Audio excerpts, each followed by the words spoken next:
হাসিনাকে পরিবর্তন করে আমরা তো তারেক রহমানকে চাইনি। দেখেন ইনিয়ে বিনিয়ে কিন্তু সরকারের বয়স 2 মাসও হয়নি, কিন্তু যেভাবে আন্দোলনটা শুরু হয়েছে মনে হচ্ছে যে সরকার 4 বছর ক্ষমতায় ছিল, ওই 4 বছর খুব খারাপ করেছে, দুর্নীতি করেছে, গুম করেছে, খুন করেছে, প্রশ্রয় দিয়েছে, মানবাধিকার লঙ্ঘন করেছে। সুতরাং সরকার হঠানোর আন্দোলন শুরু করো। এখন তারা যে ভাষায় কথা বলছে, এখনই তারেক রহমানকে স্বৈরাচার বলছে, এখনই বিএনপি গভর্নমেন্টকে ফ্যাসিস্ট বলছে। তার মানে কি? তার মানে তারা চায় না যে এই সরকার সফলভাবে দেশ পরিচালনা করুক। একটা বছর অন্তত সময় দেন, দেখেন কি করে তাদের সংশোধনী। বিএনপি বলছে যে আমরা সংশোধনী দিব, আমাদের সংযোজন আছে, দেখেন না কি করে, তারপরে কথাগুলো বলতেন। আপনি তো সেটিও করতে দিবেন না। আপনি চাঁদাবাজি রিপ্লেসমেন্টের কথা বললেন। এখন কথা হলো গণঅভ্যুত্থানের পরে বাংলাদেশকে ইউরোপ আমেরিকা করা হবে, অনেক স্বপ্ন আমাদেরকে দেখানো হয়েছিল। তখন থানা থেকে চাঁদাবাজদেরকে কারা ছাড়িয়ে এনেছিল? বিএনপি।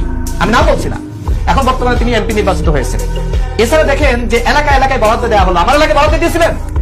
আমার এলাকায় কি বরাদ্দ দেওয়া হচ্ছে? হাসনাদের এলাকায় সেখানে আপনার প্রায় 350 কোটি টাকা বরাদ্দ কেন নেওয়া হলো? আসিফের এলাকায় কেন 450 কোটি টাকা বরাদ্দ নেওয়া হলো? নারীদের এলাকায় কেন বরাদ্দ নেওয়া হলো? ওই সময় কি মনে ছিল না দলীয়করণ হচ্ছে? নারীদের বান্ধবীকে কেন প্রেস উইং এ নিয়োগ দেওয়া হলো? আপনি দলীয়করণের কথা বলছেন। ডক্টর মোহাম্মদ ইউনূস নিজে তার ব্যাংকের কর্মচারীকে ধরে এনে স্বাস্থ্য উপদেষ্টা বানিয়েছে। আজকে আমার কর্মমতী শিশুরা আজকে মারা যাচ্ছে, হামের টিকা দেওয়া হয়নি। আপনি কি বলছেন ওই সময় শিক্ষা উপদেষ্টা এবং স্বাস্থ্য উপদেষ্টা তাদেরকে নিয়োগ দেওয়া হয়েছিল ভুল সিদ্ধান্ত ছিল? আপনি বলছেন যে আসিফ নজরুল সাহেবকে এবং ডক্টর মোহাম্মদ ইউনূস সাহেবকে আপনারা আন্দোলনে চান। ডক্টর ইউনূসকে কারা নিয়োগ দিয়েছিল? আমি নিয়োগ দিয়েছি না।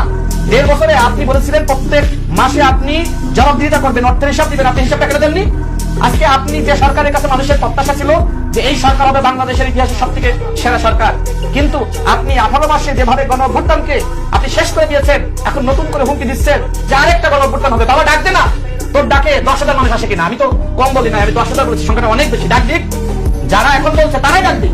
বিরোধী দলকে বলবো যে 18 মাসে গণঅভ্যুত্থানকে আপনারা শেষ করে দিয়েছেন, আপনারা এর দায় কেন নেবেন না? আপনারা সে সময় স্বজনপ্রীতি করেছেন, দলীয়করণ করেছেন, সব করেছেন। বরং জনাব তারেক রহমান যেভাবে শুরু করেছেন মানুষ প্রশংসা করছে, কিন্তু আপনারা অপোজিশনে, আপনারা এটাকে সহ্য করতে পারছেন না। আপনারা মনে করছেন তারেক রহমান যে স্টাইলে পলিটিক্স শুরু করেছে, এই পলিটিক্স আমরা যদি তাকে কন্টিনিউ করতে দিই তাহলে আমাদের কোনো পলিটিক্স থাকবে না। আর এই কারণে হিংসাত্মক পদের জায়গা থেকে আপনারা এখন তারেক রহমানকে ফ্যাসিস্ট বলছেন, বিএনপি সরকারকে ফ্যাসিস্ট বলছেন। তাদের একজন উন্নত মানের নেতা যিনি কখনো মির্জা আব্বাস খানকে বক্সিং করেন, তাই না, আঘাত করেন, যাতা বলেন, চাঁদাবাজতার মুখের শব্দই, তিনি ওই সময় কি বলেছিলেন যে 12ই ফেব্রুয়ারি নির্বাচন হবে না। কত কথাবার্তা, তার মানে নির্বাচন আটকানোর জন্য কত প্ল্যান করা হয়েছিল। এখন বিএনপির ভুলটা কি? বিএনপির ভুলটা হলো ওই যে থানা থেকে চাঁদাবাজদেরকে ছাড়িয়ে আনছিল, আর হচ্ছে ওই যে আপনার তদবির বাণিজ্য, ডিসি নিয়োগ, এসপি নিয়োগ, বিভিন্ন নিয়োগ করছিল না। তারপরে ছাত্র উপদেষ্টা বিভিন্ন দপ্তরের সেক্টরে নিয়োগ, ওইগুলো বন্ধ করে দিয়েছে। চাঁদাবাজি 29 সাল পর্যন্ত করার প্ল্যান ছিল, সেগুলো করতে পারে নাই, যে কারণে এখন বিএনপি সরকারকে 2 মাসও হয়নি, বিএনপি সরকারকে নামানোর জন্য এখন তারা পাগল হয়ে গেছে। কিন্তু এতটুকু বলতে চাই যে গণঅভ্যুত্থান তো সস্তা জিনিস না, যে আপনার পছন্দ হয়নি, আপনি ভুল করে শপথ নিয়েছেন, আপনি ভুল করে সংবিধান রেখে দিয়েছেন, আপনি এখন জনগণকে বলবে আমি তো ভুল করে ফিরিয়েছি, আর জনগণ আপনার আহ্বানে নেমে এসে বিএনপি সরকারকে পতন ঘটাবে, আর একটা গণঅভ্যুত্থান ঘটাবে। গণঅভ্যুত্থান নামার হাতের মোয়া, যে ডাক দিলে মানুষ এখন রাস্তায় নামবে। ডাকেন না, আপনি বলতেছেন না যে এখন আমি সামনে থেকে প্রয়োজনে গুলি খাবো, ডাক দেন। যদি আপনি গণঅভ্যুত্থান করতে পারেন, করে এই সরকারকে হটান।